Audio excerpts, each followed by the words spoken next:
students, I welcome you all to this beloved channel beloved Psychology. Class 12 psychology chapter 2 का आज हमारा है lecture number 5। और आज के लेक्चर में जो हमारा टॉपिक चल रहा है major approaches to the study of personality, उसके 2 क्लासेस हमने कर लिए हैं। जहाँ पर पहले क्लास में हमने देखा था कि अपना टाइप अप्रोच क्या है, फिर उसके अगले क्लास में हमने देखा था ट्रेट अप्रोच क्या है। तो आज हम देखेंगे 5 फैक्टर मॉडल ऑफ पर्सनालिटी क्या है, और इसके साथ साथ जो सिगमंड फ्रॉइड का जो अप्रोच था पर्सनालिटी को लेके उसको भी हम देखेंगे। ओके, सो ये जो 5 फैक्टर थ्योरी है इसको हम बिग 5 भी कहते हैं, और इसको याद रखने का एक निमोनिक है जिसको हम कहते हैं ओशन, OCEAN, ओशन, जहाँ पे हर एक अल्फ़ाबेट से आपके एक वर्ड बनता है, एक पर्सनालिटी का फैक्टर बनता है। तो इससे आप याद रखो। इसको दिया किसने था? पॉल कॉस्टा और रॉबर्ट MC क्रे ने इसको दिया था, जहाँ पर उन्होंने काफ़ी सारी पर्सनालिटी ट्रेट्स को एग्जामिन किया और फिर कुछ 5 फैक्टर्स के उन्होंने सेट बनाए हैं जिनका उन्होंने नाम रखा बिग 5 फैक्टर्स।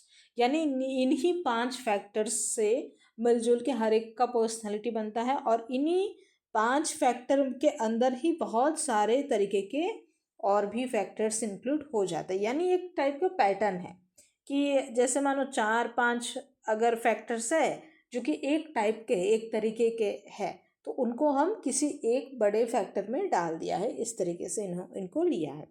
तो हमारा ओशन है। ओशन में सबसे पहले आया है O basically refers to openness to experience. So those who score high on this factor, जिन लोगों का जो भी लोग है जो इमेजिनेटिव है, कल्पना शक्ति अच्छी है, क्यूरियस है, नए आइडियाज़ को लेके बहुत ओपन होते हैं, किसी भी कल्चर को जानने के लिए उसको परस्यू करने के लिए बहुत ज़्यादा इंटरेस्टेड रहते हैं, वो लोग क्या कहते हैं हम, वो लोग ज़्यादा ओपन है। तो उनमें जो फैक्टर है, जो क्वालिटी है, वो क्या है? ओपननेस। यानी ये लोग जो एक्सपीरियंस, जो भी नया एक्सपीरियंस है या फिर जो भी नया चीज़ है उसके लिए ओपन रहते हैं। देन नेक्स्ट हमारा इज एक्सट्रोवर्जन। तो एक्सट्रोवर्जन, एक्सट्रोवर्ट होना आपको पता ही है। तो एक्सट्रोवर्ट जो भी लोग होते हैं उनमें कौन कौन सी क्वालिटी देखी जाती है? वो सोशली बहुत एक्टिव होते हैं, असर्टिव होते हैं, आउटगोइंग होते हैं, टॉकटिव होते हैं और फन लविंग होते हैं। और अगर इसके अगर ऑपोजिट कुछ है एक्सट्रोवर्ट के, तो वो होगा शाई, या फिर आप इंट्रोवर्ट कह सकते हैं। जैसे कि सेम एज जो ओपननेस है, ओपननेस के अगर हम ऑपोजिट को देखेंगे तो वो क्या है? रिजिड, जो कि उतने ओपन नहीं है। उनकी पर्सनालिटी जो है वो क्लोज टाइप के होते हैं, जिसे मतलब वो लोग खुद जैसे सोचेंगे वैसा ही उनको लगता है यही सही है। थोड़े टेरा टाइप के लोग होते हैं, उनको उतना लोगों की परवाह नहीं होती, उतने ओपन नहीं होते हैं। Okay, the next is agreeableness. Agreeableness का तो पता ही है कि जो लोग थोड़े नम्र हैं, जो बात पे एग्री करते हैं दूसरों के बात से, जो कि बहुत ज़्यादा हेल्पफुल है, कोऑपरेट करते हैं, फ्रेंडली होते हैं, केयरिंग होते हैं, नर्चरिंग होते हैं। इस तरीके के अगर क्वालिटीज़ किसी में पाई जाती है तो वो कौन सा फैक्टर में आएगा? एग्रीएबलनेस पे आएगा। और अगर इसका अगर उल्टा होगा तो वो क्या होगा? सेल्फ सेंटर्ड, कि वो दूसरों की चीज़ों के बारे में एग्री नहीं करते। सेल्फ सेंटर्ड यानी अपने में ही मस्त रहते हैं। Okay, then neuroticism. न्यूरोटिसिज्म एक निगेटिव वो है,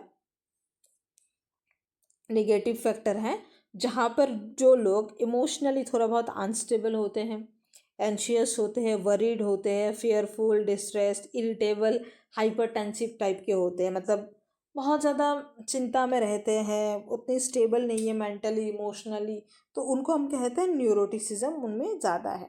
तो इसका अगर कोई ऑपोजिट होगा, on the opposite side are people who are well adjusted. तो इसके ऑपोजिट में वो लोग होंगे जो इमोशनली बहुत ही ज़्यादा स्टेबल है, वेल एडजस्टेड है। ओके, देन उसके बाद एक और क्वालिटी आता है जो कि हमारा लास्ट है, उसको हम कहते हैं कॉन्शियंटियसनेस। ये जो भी फैक्टर, ये फैक्टर जिनमें भी होता है उनमें जो क्वालिटीज़ होती है वो होती है कि ये लोग अचीवमेंट ओरिएंटेड होते हैं, डिपेंडेबल होते हैं, रेस्पॉन्सिबल होते हैं, प्रूडेंट होते हैं, हार्ड वर्किंग होते हैं, और सेल्फ कंट्रोल उनमें बहुत ज़्यादा होते हैं। यानी ये लोग बहुत ही काम कंपोज्ड होंगे, ये रेस्पॉन्सिबल होंगे, हार्ड वर्किंग होंगे, आप इन पर रिलाई कर सकते हो, रिलायबल होंगे। और अगर इसके ऑपोजिट में कुछ होंगे तो वो है इम्पल्सिव, जो बहुत इम्पल्सिव होते हैं, मतलब अनस्टेबल टाइप के आप उनको कह सकते हो कि बहुत इम्पल्सिवली डिसीजन वगैरह ले लेते, इस तरीके से आप सोच सकते हैं। ओके, अब कुछ बातें लिखी हैं वो देख लीजिए कि it has been found useful in understanding the personality of profile of people across culture. While it is consistent with the analysis of personality traits found in different languages, it is also supported by studies of personality carried out through different methods. Hence, it is now considered to be the most promising empirical approach to the study of personality. तो ये जो 5 factor theory है, 5 factor model है, ये different different language में भी काम करती है क्योंकि पर्सनालिटी तो सेम ही है ना. वो अगर जैसे हमने यहाँ पे कहा कि इम्पल्सिव है, तो इम्पल्सिव हमने इंग्लिश में कहा, जो इंग्लिश कल्चर है शायद वो लोग इम्पल्सिव वर्ड यूज़ करेंगे, लेकिन जो हिंदी वाले हैं वो इम्पल्सिव को कोई दूसरा शब्द दे देंगे. जैसे मैं बंगाली हूँ तो मैं इम्पल्सिव का कुछ बांग्ला में शब्द कोश से निकाल के कुछ दूसरा बताऊँगी, बट फैक्टर्स तो वही होंगे ना, जो मतलब क्वालिटीज़, जो सिम्टम्स है वो तो वही होंगे इम्पल्सिव होने पे लोग कैसे होते हैं. तो इसलिए ये अब तक का बहुत मतलब मोस्ट प्रॉमिसिंग और एम्पेरिकल अप्रोच है पर्सनालिटी को स्टडी करने के लिए. ओके और इसी के साथ हमारा 5 factor theory, 5 factor model and होता है. और अब हम चलते हैं साइकोडायनामिक अप्रोच के ऊपर.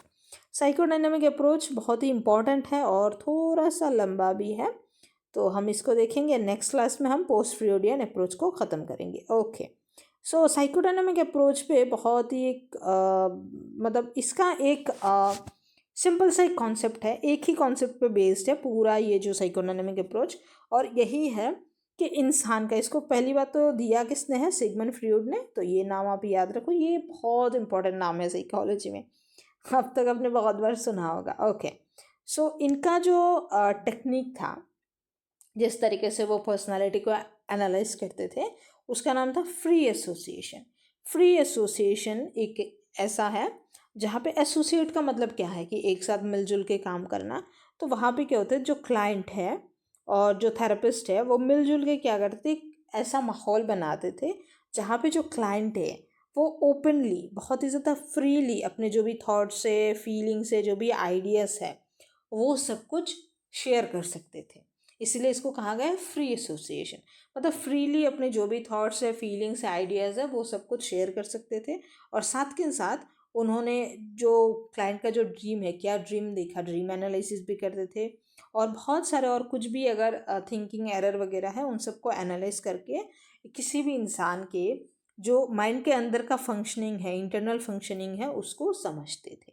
और इस तरीके से साइकोडायनामिक अप्रोच पे जो कॉन्सेप्ट जो मेथड लागू होता है वो है फ्री एसोसिएशन. ओके अभी जो कॉन्शियसनेस है, अच्छा चलो मैं पहले इसको फिगर वाला, हाँ इसको पहले दिखाते हैं.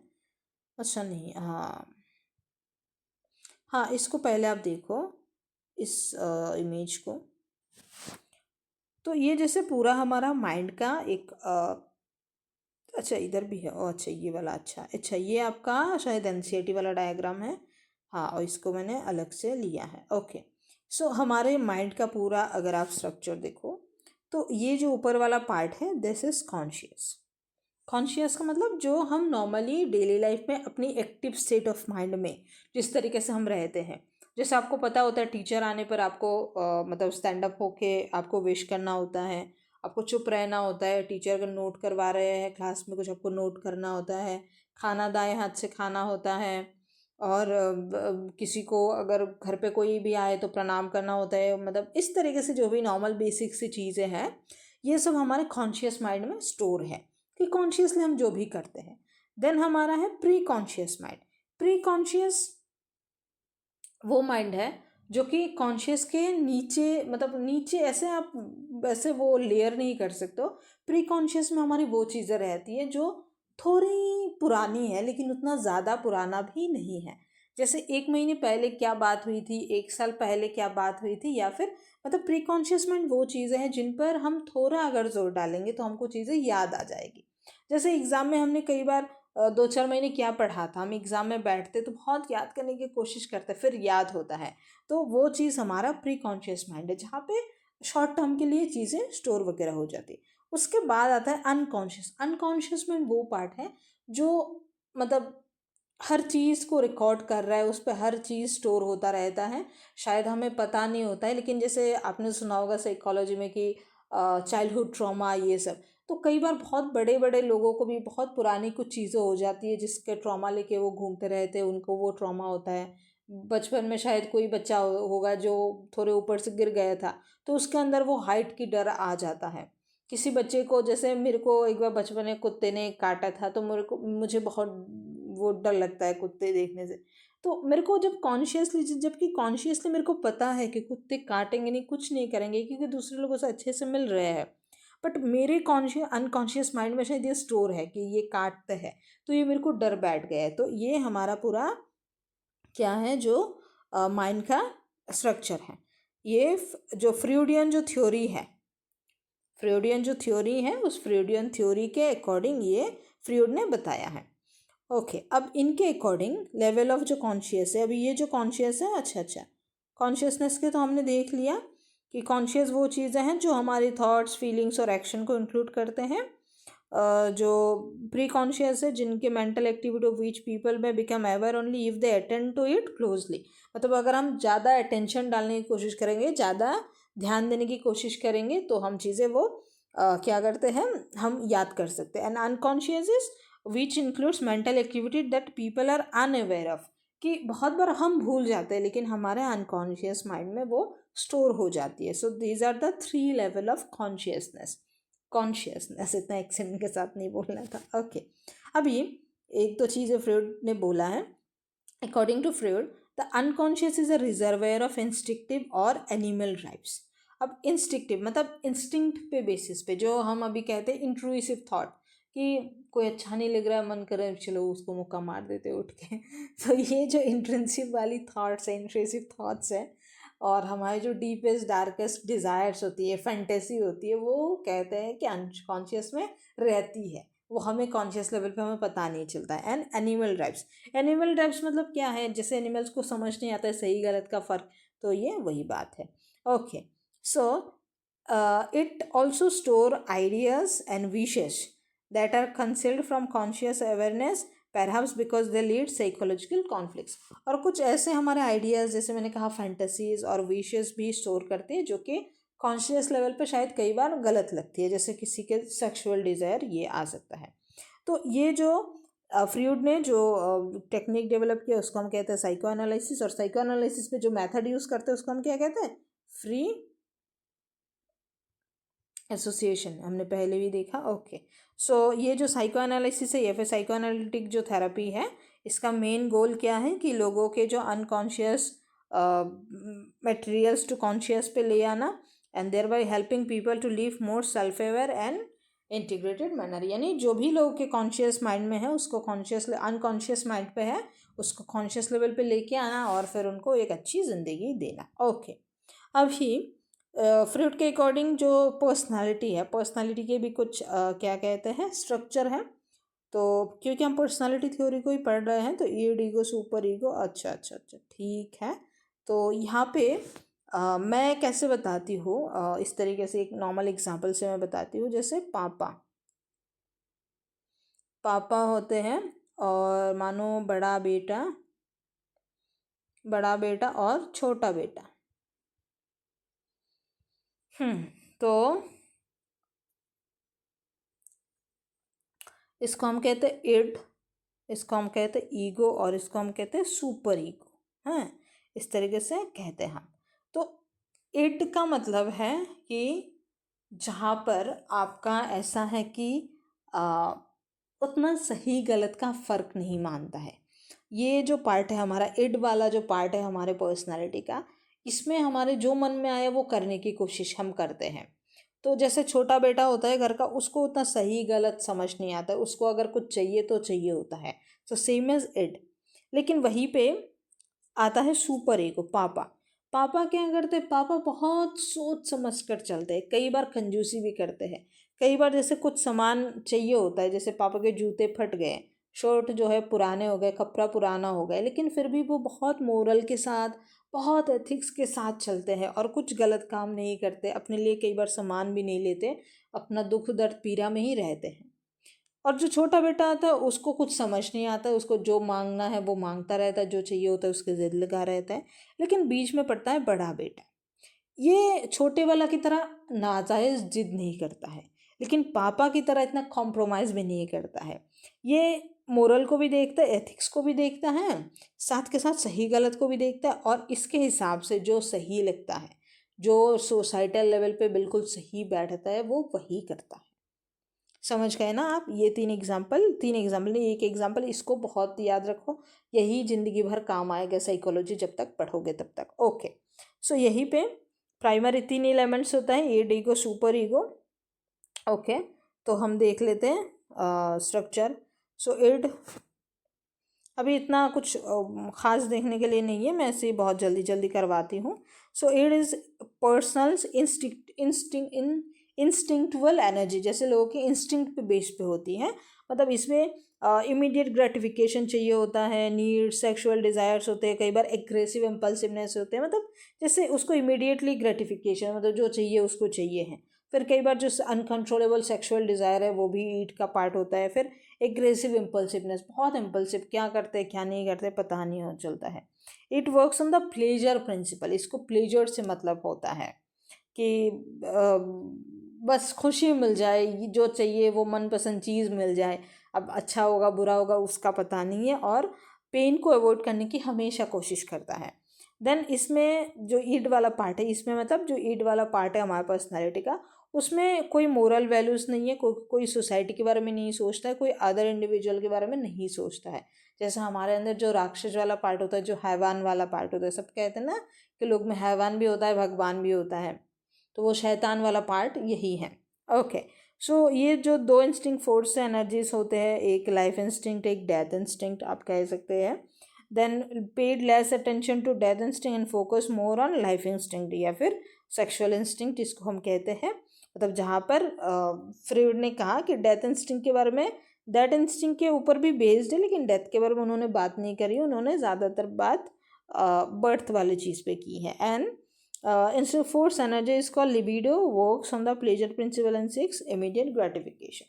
तो ये जो प्लेजर सीख करना, इमीडिएटली ग्रेटिफिकेशन सीख करना, इसको हम लिबिडो भी कहते हैं, सेक्सुअल अर्ज इस तरीके से हम कह सकते हैं। ओके, देन हमारा आता है ईगो पार्ट। चलो ईगो पढ़ने से पहले हम सुपर ईगो पढ़ते हैं। So super ego moral branch है। ये इड को और ईगो को whether gratification in a particular instincts is ethical, तो ये एथिक्स के बारे में करता है। जैसे मोरल और एथिक्स दो चीज़ पे बेस्ड होती है सुपर ईगो। तो और बीच का आता है ईगो। ईगो इज लाइक कि it grows out of id and seeks to satisfy individual instinctive needs in accordance with reality. तो ये इड से थोड़ा बाहर निकल के, जिससे छोटा भाई चाहता है कि मतलब बड़ा भाई चाहता है कि छोटा भाई मेरा खुश रहे, लेकिन जो रियलिटी में पॉसिबल है उसी से खुश रहे, उसी के लेवल पे जाके वो उसको मतलब खुश करने की कोशिश करता है। फॉर एग्ज़ाम्पल, एक लड़का जिसको आइसक्रीम कोन चाहिए होता है, वो बिना पूछे शायद ले लेगा, ताकि और बाद में उसको पनिशमेंट मिलेगा, लेकिन उसको फ़र्क नहीं पड़ेगा। लेकिन जहाँ पे रियलिटी प्रिंसिपल में इसका बेस्ट तरीका क्या है कि परमिशन लो पहले, या फिर दुकानदार से ख़रीद के ले लो। तो जो बड़ा भाई है वो कौन तो देगा, आइसक्रीम कौन छोटा भाई मांग रहा है उसको आइसक्रीम कौन तो देगा, लेकिन ख़रीद के देगा, पूछ के देगा, ऐसे बिना पूछे नहीं ले लेगा, इसी तरीके से है। Okay, so thus it is demanding, unrealistic and works according to pleasure principle, and ego जो है that is patient, reasonable and work by the reality principle। okay, that's it। अभी डिफेंस मैकेनिज्म तो सबको पता ही है, डिफेंस तो पता ही है ना कि हम किसी भी चीज़ को डिफेंड करने की कोशिश करते हैं। जैसे अगर घर पे आपके दो भाई बहन और हैं और मम्मी पूछती है कि फ्रिज में रखा था आइसक्रीम किसने खाया, तो हम डिफेंड करके बोलते नहीं मैंने तो नहीं खाया, मेरी दीदी ने खाया होगा। तो वो बीच में एक रील आया था ना गुलूना के, जो पाकिस्तान से है शायद, बहुत आइसक्रीम खाती है वो लड़की। तो पापा पूछते हैं कि मेरी आइसक्रीम किसने खाई है, तो लड़के बोलते मैंने आपकी आइसक्रीम नहीं खाई है। तो किसने खाई है, बोलते भाई ने खाई है, लेकिन उसके मुंह पे पूरा आइसक्रीम लगा हुआ रहता है। ओके, सो यही है कि हम डिफेंड करने की कोशिश करते हैं। अब कौन कौन सी है डिफेंस मैकेनिज्म वो थोड़ा देख लेते हैं। Way of reducing anxiety by distorting reality, मतलब हम रियलिटी से दूर भागने की कोशिश करते हैं। अपनी जो एनजाइटी है उस रियलिटी या फिर उस प्रॉब्लम की वजह से, उससे क्या होता है कि एनजाइटी रिड्यूस कर दे, मतलब जो प्रॉब्लम होता है उस प्रॉब्लम से जो एनजाइटी होती है उसको हम रिड्यूस करने की कोशिश करते हैं। ओके, सो पहला जो मैकेनिज्म है उसको हम कहते हैं रिप्रेशन। रिप्रेशन में हम क्या करते हैं कि पूरा नकार देते हैं चीज़ों को, डिनाई कर देना, जैसे डिसमिस कर देना, totally dismiss by the unconscious. तो हम पूरे तरीके से डिनाई ही कर देते हैं कोई भी अगर चीज़ होता है उसको। जैसे when people repress a feeling और desire they become totally unaware of the wish और डिज़ायर। तो कई बार लोग अनअवेयर भी होते हैं कि उनके अंदर वो डिज़ायर है, लेकिन वो अपने आप को डिफेंड करने के चक्कर में कहते नहीं कुछ नहीं है। जैसे I don't know why I did that, जैसे मेरे को पता ही नहीं है मैंने इसको क्यों किया है, जबकि अंदर कुछ ना कुछ रीज़न होगा लेकिन कॉन्शियस लेवल पे उसको पता ही नहीं है। ऐसा भी होता है ना। ओके, फिर नेक्स्ट इज प्रोजेक्शन। अब प्रोजेक्शन तो सबको पता ही है, प्रोजेक्टर पता है ना, जहाँ पे एक चीज़ का रिफ्लेक्शन दूसरे वो वॉल पे जाके पड़ता है प्रोजेक्टर पे। तो इसका क्या मतलब है कि एक चीज़ का रिफ्लेक्शन दूसरे पे जाके पड़ना, यानी अपनी जो ब्लेम है वो क्या करना, उसको दूसरों के ऊपर दे देना। A person strong aggressive tendencies may see other people as acting as excessively aggressive way towards her और हिम, यानी जो हम में गलती है, जैसे बोलता है ना जो खोटा होता है अंदर से वही दूसरों में ख़राब चीज़ देखता है, जो ख़राब होता है वही ख़राब देखता है। तो ये वही बात है कि हमारे हमारे हमारे में जो एट्रीब्यूट होता है हम वही एट्रीब्यूट को दूसरों में भी प्रोजेक्ट करके देखते हैं। जैसे अगर चोर है तो वो दूसरा बंदे को चोर ही समझेगा, अगर कोई साधु है तो वो दूसरे को समझेगा वो भी साधु ही है इस तरीके से। फिर एक बात तो है कि डिनायल है। डिनायल का मतलब है कि बिल्कुल मना ही कर देना। जैसे ये था ना रिप्रेशन, रिप्रेशन का मतलब है कि आप डिसमिस कर दो कि पता नहीं है क्यों किया है, लेकिन किया है ना, किया है लेकिन पता नहीं क्यों किया है। और डिनायल में आप बिल्कुल मना ही कर रहे हो, आप रिफ्यूज़ ही कर रहे हो जो हुआ है रियलिटी उसको एक्सेप्ट करने के लिए। Example, someone suffering from HIV AIDS may altogether deny his her illness. जैसे कई बार सीरियस कुछ बीमार हो जाता है, जैसे HIV, वो मतलब HIV से संक्रमित होते हैं, एड्स वगैरह कुछ हो जाता है, तो वो मना ही कर देते, बिल्कुल डिनाई कर देते, नहीं ऐसा कुछ नहीं है मेरे को, इस तरीके से। उसके बाद आता है रिएक्शन फॉर्मेशन। रिएक्शन फॉर्मेशन में क्या होता है, defence against anxiety by adopting behaviour opposite to his or her true feelings. तो रिएक्शन में क्या करते हैं, जैसे हम नहीं कहते हैं कि आपको अगर बहुत ज़्यादा ख़राब लग रहा है तो आप उसके बदले में जो चीज़ अच्छा लगता है वो करो, यानी आप एक ख़राब चीज़ के मतलब रिएक्ट में आप कोई दूसरा अच्छा चीज़ करो, और जो एक्चुअल में जो प्रॉब्लम है उसको आप मतलब उसको भूल जाओ और उसका ऑपोजिट कुछ कर दो। जैसे person defence against anxiety by adopting behaviour opposite to his a true feeling. तो अगर ट्रू फीलिंग है कि आपको ख़राब लग रहा है तो इसके अपोजिट जो बिहेवियर करने से अच्छा लग रहा है आप उस बिहेवियर को करते हो, और जो ख़राब चीज़ है उसको आप क्या करते हो, डिफेंड करते हो, है ना। जैसे कि कोई के पर्सन के अगर ज़्यादा सेक्सुअल अर्ज होंगे तो वो इस चैनल को मतलब इस एनर्जी को चैनलाइज कर देते हैं रिलीजियस फर्वर में, इस तरीके की चीज़ें हैं। चलो ये चीज़ें ज़्यादा एक्सप्लेन नहीं करती, आपको पता ही है वैसे। रैशनलाइजेशन का मतलब है अनरीजनेबल फीलिंग्स और behaviour seem reasonable and acceptable. So for example, मैं student buys a set of new pens after doing poorly in examination. तो इसका मतलब है कि रैशनलाइजेशन का मतलब है कि आपको लगता है कि शायद ये नहीं हुआ है तो इसलिए ये ख़राब हो गया है। जैसे कि किसी बच्चे ने, आप ऐसे सोचो कि नया पेन खरीद लिया एग्ज़ाम के बाद, कि पेन की वजह से मेरा एग्ज़ाम ख़राब गया है, अब अच्छा पेन खरीदूँगा तो मेरा एग्ज़ाम अच्छा जाएगा, इस तरीके से, है ना। कि जो भी आपकी गलती है उसको एक्सेप्ट करने के सिवाय आप कोई एक अनरीजनेबल मीनिंगलेस कोई आप फीलिंग रखते हो, इस तरीके से। जैसे चलो छोड़ो, उसको नहीं बताते हैं। ओके, सो नोट करें एक चीज़ कि जो डिफेंस मैकेनिज्म है ऑफन लोग अनअवेयर होते हैं, often people are unaware of doing so. Each defence mechanism way ego to deal with uncomfortable feelings produced by anxiety. तो हमारे में जो एंजाइटी होती है उस एंजाइटी से डील करने के लिए ये डिफेंस मैकेनिज्म होती है. तो कई बार लोगों को पता नहीं होता है कि वो लोग खुद को डिफेंड कर रहे हैं, डिफेंस मैकेनिज्म का यूज़ कर रहे हैं, लेकिन वो लोग करते हैं, है ना. अभी एक और इम्पोर्टेंट सी बात है कि स्टेजेस ऑफ पर्सनालिटी डेवलपमेंट, जो कि फ्रीड ने बताया है कि हमारा जो पर्सनालिटी है ओवरऑल हमारे पूरे बर्थ से लेके एकदम एडल्टहुड तक और फिर बुढ़ापा तक जो पर्सनालिटी हमारा डेवलप होता है उसके कितने स्टेजेस हैं वो हम एक बार देख लेते हैं. And this is our last topic.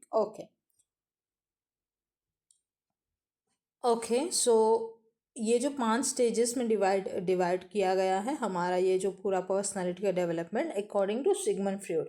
इसको आप ये मत समझना कि यही स्टेजेस है, ये साइकोएनालिटिक जो साइकोएनालिसिस थ्योरी है उसके अकॉर्डिंग, फ्रॉइड के अकॉर्डिंग ये 5 स्टेजेस है कि इच 5 स्टेजेस के थ्रू किसी पर्सनालिटी का डेवलपमेंट होता है. इनको हम साइकोसेक्सुअल भी कहते हैं क्योंकि हमारा जो साइकोलॉजिकल लेवल और जो सेक्सुअल लेवल से ही मैच करके ये बताया गया है. ओके सो सबसे पहला है ओरल स्टेज. अब देखो, जब सबसे पहले बच्चा जब पैदा होता है, जब वो 0 से लेके 6 मंथ या फिर 1 ईयर के एज पे जब होता है तब उसको ओरल का ही यूज़ करता है. वो उसको मतलब माउथ का यूज़ करता है, उसको मतलब माउथ से दूध पीने का या फिर खाने पीने का इसी का वो रहता है, दूसरी चीज़ वो समझता नहीं है. जैसे भूख लगता है तो वो रोता है, उसको खाना चाहिए होता है, बाकी चीज़ों की उसको समझ नहीं होती है. सो जो एक न्यू बॉर्न बेबी होता है उसका जो इंस्टिंक्ट है वो किस चीज़ पर फोकस होता है, उसके माउथ पर फोकस होता है, जिसको हम ओरल भी कहते हैं. मतलब ओरली उसका जो भी नीड है, जो भी इंस्टिंक्ट है वो माउथ पे फोकस्ड होता है और उसकी जो ये नीड है ये ओरली पूरी होती है. This is the infants primary pleasure seeking centre. और इसी से उसको जैसे कई बार बच्चों के मुंह में वो वैसे दे दिया जाता है ताकि उसको लगता रहे कि वो ऐसे दूध ही पी रहा है इस तरीके से. मतलब उसको, क्योंकि उसको उसके अलावा कुछ और चीज़ समझ नहीं आती है, उसको लगता है कि हाँ बस मतलब मम्मी का शायद ब्रेस्ट फीड ही हो रहा है तो वो उसी में खुश रहता है. तो क्योंकि वही उसका मतलब प्लेजर सीकिंग सेंटर होता है और इसी के थ्रू वो अपने जो हंगर है उसको रिड्यूस करता है. जैसे कि और कई बार आपने बच्चे को देखा होगा कि वो अपना जो उंगली है उसको भी शक कर रहा होता है, उसको समझ नहीं आता, डिफरेंस समझ नहीं आता है. कई बार अपने ही हाथ को, पैर को या फिर किसी भी दूसरे, आपने देखा होगा कि बच्ची के मुंह में आप उंगली वगैरह डालते हो तो वो काटता है. तो क्योंकि उसका सारा जो प्लेजर है वो माउथ के थ्रू ही होता है ओरल स्टेज में. इस स्टेज में early months the people's basic feeling about the world are establish. और इसी टाइम पे दुनिया के बारे में उसकी फीलिंग्स एस्टेब्लिश होती है. और उसके बाद दस for Freud an adult who considered the world a better place probably had difficulty during the oral stage of development. तो फ्रॉइड ने कहा है क्योंकि इसी वक्त लोगों के दुनिया के बारे में समझ आती है कि लोग ऐसे होते हैं वैसे होते हैं. तो अगर कोई बड़ा मतलब इंसान है जो एडल्ट है, उसकी अगर उसको ये दुनिया अगर ख़राब लगती है, लोग अगर बीटर लगते हैं, ख़राब लगते हैं, तो शायद उसके जो वो पहला ओरल स्टेज है उसी में शायद दिक्कत आया होगा या फिर उस स्टेज में उसका एक्सपीरियंस उतना अच्छा नहीं होगा. उसके बाद जो दूसरा स्टेज आता है that is called anal stage. अब एनल स्टेज में क्या होता है कि जैसे बच्चों की फीडिंग के बारे में हमने पहले पढ़ ली है, अब उसके बाद उसकी क्या होती है, पॉटी ट्रेनिंग होती है. जब पॉटी ट्रेनिंग होती है उसको सूसू पॉटी इन चीज़ों का पता लगता है. उसको लगता है कि पेट में ज़्यादा खाना होता है तो पॉटी लगती है, और जब पॉटी होता है तो अच्छा लगता है. यानी जो यूरिनेशन है, सूसू या फिर जो डेफिकेशन है जिसको हम पॉटी कहते हैं, उस चीज़ों के बारे में उसको पता चलता है. और ये ना child learns to control the bodily function of urination and defecation. And this stage establish the basis for conflict between the id and ego and between the desire of babies pleasure and demand for adult control behaviour. और इसी stage में लोगों का जो end और ego है वो बनना शुरू हो जाता है क्योंकि इसी जो स्टेज होता है इसमें बच्चा थोड़ा बड़ा होता है। तो कई बार बच्चा बहुत ज़िद करता है कि मेरे को यही चाहिए, वो चाहिए, ये चाहिए, और तो ये चीज़ उसका ईड होता है। लेकिन कई बार मम्मी पापा देते हैं, कई बार शांत कराते हैं, तो वो उसका ईगो पार्ट आता है। तो इसी स्टेज पे ईड और ईगो वाला पार्ट जो है वो डेवलप होता है। ओके, उसके बाद नेक्स्ट जो स्टेज है वो है फेलिक स्टेज। फेलिक स्टेज में जब एक बच्चा बड़ा होता है, जैसे उसका मानो उम्र 4 साल 5-6 साल हो गया है, और नया नया स्कूल, अब तो खैर नर्सरी वगैरह KG 1 KG 2 ये सब आता है, लेकिन पहले जब बच्चे सिर्फ सीधा क्लास 1 में भर्ती होते थे, मतलब 5-6 साल की उम्र में, या फिर नॉर्मली भी जब उनका 4-5 साल होता है, तब जाके उनको पहली बार समझ आता है कि मेल और फीमेल में फ़र्क है। कि जैसे उसको समझ आते हैं कि ये लड़की है, मैं लड़का हूँ, या फिर मैं लड़की हूँ, ये लड़का है। ये जो जेंडर का जो खेल है, जेंडर जो अलग अलग होते हैं, डिफरेंट होते हैं, ये समझ आता है। और उसी एज के अराउंड ही वो लोग जो सेक्सुअल रिलेशनशिप होते हैं, या फिर जो सेक्सुअलिटी होती है कि मेल सेक्स फीमेल सेक्स, इनके बारे में वो लोग थोड़ा बहुत अवेयर होना शुरू कर देते हैं। जिस पे एक आता है ऑडिपस कम्प्लेक्स। ये होता है ज़्यादातर मेल चाइल्ड में, ज़्यादातर नहीं, मेल चाइल्ड में यही होता है, जिसको कि बोला गया है उनके जो अपने जो माँ है उनके, मतलब उनके तरफ उनका बहुत ही ज़्यादा लव अटैचमेंट और अफेक्शन डेवलप होता है इसी स्टेज पे। और कई बार ऐसा कहा भी जाता है कि अपने फादर के टूवर्ड्स उनके थोड़े बहुत हॉस्टाइल, या फिर थोड़े बहुत मतलब क्या कहते हैं, मतलब इस तरीके से फीलिंग आती है कि वो अपने मम्मी को बहुत ज़्यादा प्यार करते हैं। तो उस हिसाब से उनको लगता है कि पापा के तरफ उनके थोड़े ख़राब वाले फीलिंग आ जाते हैं। कैसे, मतलब मैं इस चीज़ को एक्सप्लेन करूँ।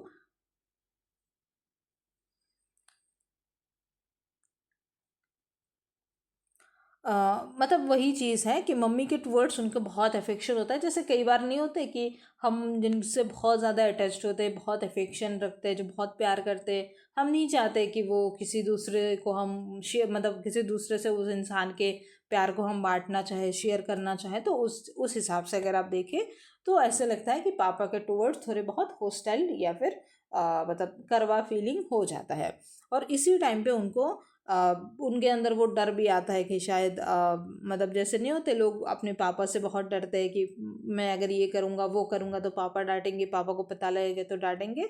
तो ये वाली फीलिंग्स भी होती हैं। उसके बाद नेक्स्ट में जैसे ओडिपस कम्प्लेक्स तो बॉयज़ में होता है, सेम एज गर्ल्स में एक और कम्प्लेक्स होता है जिसको हम इलेक्ट्रा कम्प्लेक्स कहते हैं, जिसके तहत जो लड़की है उनके अपने पापा के टूवर्ड्स बहुत ज़्यादा ये चीज़ होती है, बहुत प्यार अफेक्शन होता है। और कई बार आपने देखा होगा कि बहुत, जैसे ये चीज़ वही चीज़ है, जैसे आपने देखा होगा कि जो लड़कियां होती है वो अक्सर चाहती है कि जो जिससे भी मैं शादी करूं, सिम्बॉलिकली वो मेरे पापा के टूवर्ड्स, मतलब पापा के जैसे होने चाहिए। तो इस तरीके से वो गर्ल्स में वो फीलिंग पापा के टूवर्ड्स आती है कि पापा से बहुत प्यार होता है, वो अच्छे लगते हैं, बहुत अटैचमेंट होती है, बहुत अफेक्शन होती है। और सेम में मतलब लड़का, जैसे लड़के जो हैं उन वो मम्मी से अपना बहुत ज़्यादा प्यार करते हैं, और जो लड़कियां हैं वो अपने पापा से बहुत ज़्यादा प्यार करते हैं। ओके। और कई बार जैसे आपने मीम वगैरह में देखा होगा ना कि मैं पापा से शादी करना चाहता हूँ, तो ये मैं मम्मी से क्यों, मेरी शादी, मतलब मम्मी पापा कहते नहीं बेटा मेरी तो शादी तुम्हारी मम्मी से हो गई है। इस तरीके से मीम्स वगैरह बनते हैं ना, तो वो आप ऐसे रिलेट कर सकते हो। ओके। उसके बाद जो लास्ट स्टेज, लास्ट नहीं, फोर्थ स्टेज है, उसको हम कहते हैं लेटेंसी स्टेज। लेटेंसी स्टेज में जो बच्चा है वो फिज़िकली ग्रो करना शुरू करता है, और जो सेक्सुअल अर्जेस है वो रिलेटिवली इनएक्टिव रहते हैं, लेकिन उनके जो सेकेंडरी सेक्सुअल जो ऑर्गन्स होते हैं वो डेवलप करना शुरू कर देते हैं। और बच्चे का ज़्यादातर एनर्जी जो है वो सोशल या फिर अचीवमेंट रिलेटेड एक्टिविटीज़ में ही कट जाता है। जैसे वो स्कूल में कंपटीशन वगैरह करते हैं, या फिर वही चीज़ है, स्कूल में कंपटीशन या फिर एकेडमिक्स में कंपटीशन वगैरह में लगा देते हैं। उसके बाद लास्ट स्टेज आता है जेनाइटल स्टेज। जेनाइटल स्टेज में एक इंसान जो है साइकोसेक्सुअल डेवलपमेंट उसका पूरा कंप्लीट हो जाता है, यानी साइकोलॉजिकली और सेक्सुअली पूरी तरीके से वो डेवलप हो जाते हैं। और इसी टाइम पे वो लोग जो अपोजिट जेंडर है उनके बारे में सीखते हैं, और जो भी फिजिकल या फिर इंटीमेट रिलेशनशिप होता है उनके बारे में बहुत ही मतलब जानकारी उनको हो जाती है इसी स्टेज में। ओके, अब दो और टर्म है जो बहुत इंपॉर्टेंट है और इसी के साथ हमारा आज का ये क्लास ख़त्म होगा। First one is fixation. Failure of a child to pass successfully through any stage leads to fixation at that stage. In this situation the child development get arrested in the earlier stage. तो अगर किसी भी बच्चे का किसी stage का development बहुत अच्छे से नहीं होता है तो उसकी फिक्सेशन की ज़रूरत होती है, और अगर उसका उस सिचुएशन में फिक्सेशन नहीं होता है, डेवलपमेंट नहीं होता है, तो वो उसी स्टेज पे अटक जाता है, नेक्स्ट स्टेज में जा नहीं पाता है। मतलब जैसे क्या है कि पहले बच्चा 1 2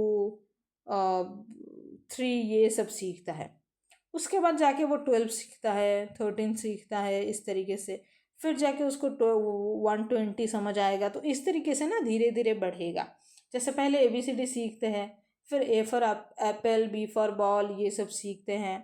देन फिर जाके वो सीखेगा कि वी प्ले विद बॉल, इस तरीके से क्रिकेट बॉल, फुटबॉल। तो एक के बाद एक दूसरा स्टेज की तरफ से आता है। तो किसी एक स्टेज में अगर मतलब अटक जाता है तो उसको फिक्सेशन की ज़रूरत है, नहीं तो वो अटक जाएगा, उसको दूसरे स्टेज में जाने का दिक्कत होगा।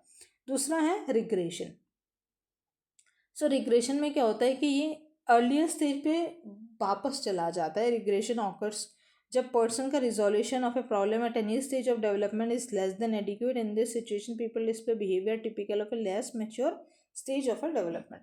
तो ये क्या करता है, जहाँ पे सेम एज अगर किसी बच्चे का किसी स्टेज में डेवलपमेंट नहीं होता है तो बच्चा वापस से उसके पुराने स्टेज पे चला जाता है, उसके अर्लियर स्टेज पे चला जाता है, और उसका जो बिहेवियर होता है वो पुराने स्टेज वाला ही होता है। जैसे कि क्या होता है, जैसे मानो कोई बच्चा है कि अभी उसका जेनाइटल स्टेज चलने का समय है, लेकिन इस स्टेज में उसकी डेवलपमेंट पूरा नहीं हुआ है, तो वो अभी भी लेटेंसी स्टेज में ही स्टेज की तरह ही बिहेवियर करेगा। जैसे उसमें वो फिजिकली ग्रो तो होगा, उसके सेकेंडरी सेक्सुअल ऑर्गन्स जो भी है वो भी ग्रो होंगे, लेकिन इस एज में बच्चे जिस तरीके से साइकोसेक्सुअल डेवलपमेंट होगा, जिस तरीके से वो लोग दूसरे जेंडर के बारे में, अपोजिट जेंडर के बारे में जानेंगे, ये वाला बच्चा जो इधर स्टक हो गया है वो जानेगा नहीं, वो इधर ही फंसा रहेगा। यही चीज़ है रिग्रेशन।